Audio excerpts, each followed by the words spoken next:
Shalom Bapak Ibu, puji Tuhan. Tetap kita bergairah, semangat, bersyukur, dan selalu bersandar dan mengandalkan Tuhan. Kita sudah belajar kemarin bahwa firman Tuhan membuat hidup kita menjadi berbeda ketika kita menjadikan bukan hanya pengetahuan firman Tuhan, tapi sampai jadi rema, menjelma menjadi darah dan daging, homogen antara firman Tuhan. Pikiran perasaan kita dikendalikan sungguh-sungguh. Maka disitulah akan terjadi perubahan-perubahan yang membuat sungguh hidup kita menjadi berbeda. Karena itu saya ingin mengajak kita hari ini belajar bahwa firman Tuhan merupakan kunci keberhasilan dan kekuatan hidup. Jadi kunci keberhasilan dan kekuatan hidup kita adalah firman Tuhan, bukan yang lain. Mari buka dalam Yosua 1 ayat 1-9.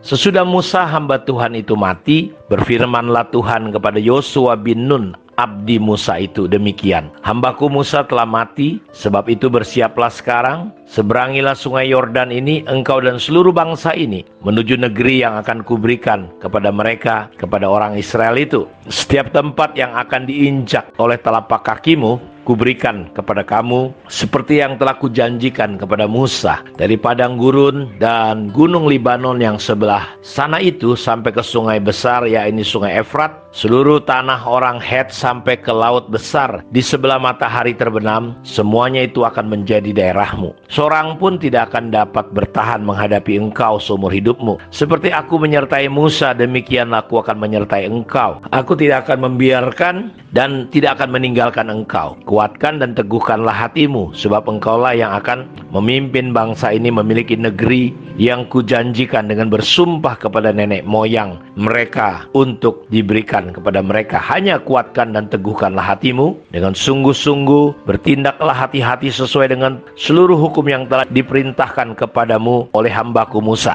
Janganlah menyimpang ke kanan atau ke kiri, supaya engkau beruntung kemanapun kau pergi. Janganlah engkau lupa memperkatakan kitab Taurat ini, tetapi renungkanlah itu siang dan malam, sampai kau bertindak hati-hati sesuai dengan segala yang tertulis di dalamnya. Sebab dengan demikian perjalananmu akan berhasil dan engkau akan beruntung. Bukankah telah kuperintahkan kepadamu, kuatkan dan teguhkanlah hatimu, janganlah kecut dan tawar hati, sebab Tuhan Allahmu menyertai engkau kemanapun engkau pergi. Kita melihat bahwa keberhasilan, sukses, keberuntungan hidup kita ini adalah sesuatu yang nggak perlu kita kejar. Tetapi sukses, keberuntungan, keberhasilan akan datang dengan sendirinya ketika kita mempraktekkan firman Tuhan dalam hidup kita. Ini merupakan kunci keberhasilan, kunci untuk kita bisa memiliki sebuah kehidupan yang kuat. Dia tidak datang dengan sendirinya, tapi adalah melalui proses kita mempraktekkan firman Tuhan. Karena itu, Bapak Ibu perhatikan baik-baik firman Tuhan yang sudah kita baca, bahwa sederhana sekali kalau kita ingin lihat keberhasilan dan keberuntungan menjadi bagian hidup kita. Tuhan berfirman kepada Yosua sesuai dengan ayat hafalan kita, jangan pernah lupa memperkatakan kitab Taurat ini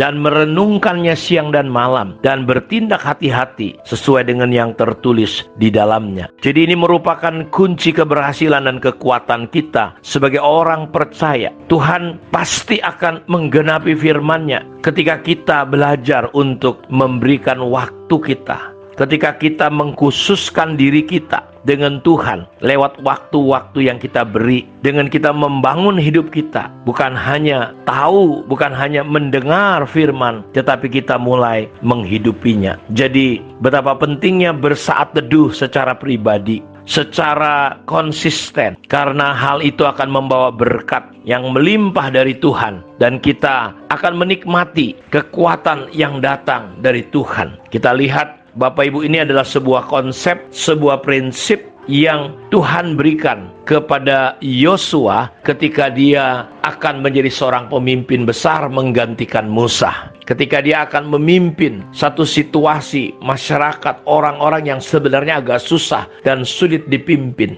Ini adalah rahasia dan kunci keberhasilan kita. Sama dengan kehidupan kita hari ini. Dalam perusahaan, dalam membina keluarga, dalam pelayanan, dalam banyak hal. Saya mau katakan bukan perkara yang mudah seperti apa yang dihadapi oleh Yosua. Karena itu kalau saudara baca di pasal-pasal sebelumnya pun berulang kali Tuhan berkata kepada Yosua, jangan takut, jangan gentar, jangan kecut hatimu. Aku menyertai engkau. Kenapa? Karena Tuhan tahu persis. Mungkin Yosua ketika dapat tanggung jawab dan tugas untuk memimpin bangsa Israel, dia sudah tahu bagaimana. Karena di masa mudanya dia sudah mengikuti Musa. Dia seorang hamba yang setia, dan ini salah satu klasifikasi, salah satu kualitas yang dimiliki Yosua. Ketika dia akhirnya terpilih, tentu kalau kita lihat bahwa dia orang yang cocok di mata Tuhan untuk menggantikan Musa. Kenapa dia dipilih Tuhan? Karena dia dari muda mengikuti Musa dengan kesetiaan, ketaatan, kesungguhan. Dia orang yang selalu dekat dengan Musa.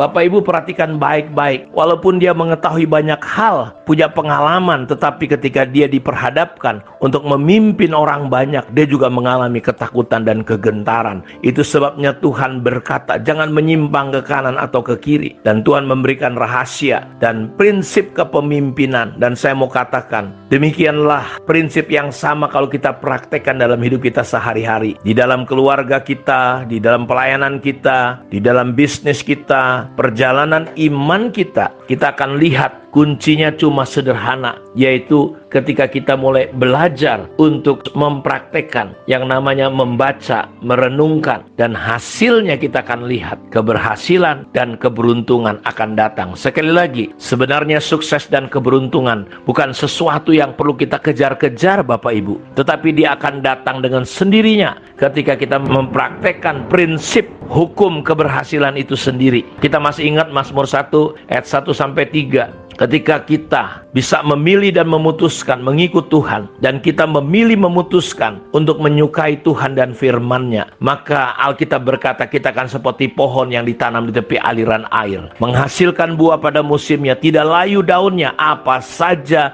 yang diperbuatnya pasti berhasil. Ulangan 28 ayat 1 sampai yang ke-14 dikatakan bahwa kunci berkat itu ketika Tuhan akan mengangkat kita masuk atau keluar, di desa, di kota, di ladang, dimanapun, apa yang kita sentuh menjadi sukses dan berhasil. Kuncinya cuma ayat 1-nya di Ulangan 28 ayat 1 dan 2. Jika engkau baik-baik mendengarkan suara Tuhan Allahmu, maka Dia akan mengangkat engkau tinggi-tinggi di atas segala bangsa di bumi, dan segala berkat ini akan datang menjadi milikmu. Karena itu, kunci keberhasilan dan kunci kekuatan hidup kita adalah kita mulai belajar untuk mempraktekkan, menghidupi firman Tuhan, sampai firman itu jadi iman, sampai firman itu kita dapatkan, sampai respon reaksi kita yang keluar bukan lagi daging, bukan pemikiran kita, tetapi adalah firman Tuhan. Saya berdoa, biarlah kunci prinsip keberhasilan dan kekuatan hidup ini kita akan mulai bangun dan praktekkan di dalam kehidupan kita masing-masing. Kiranya Tuhan Yesus memberkati kita semua. Shalom.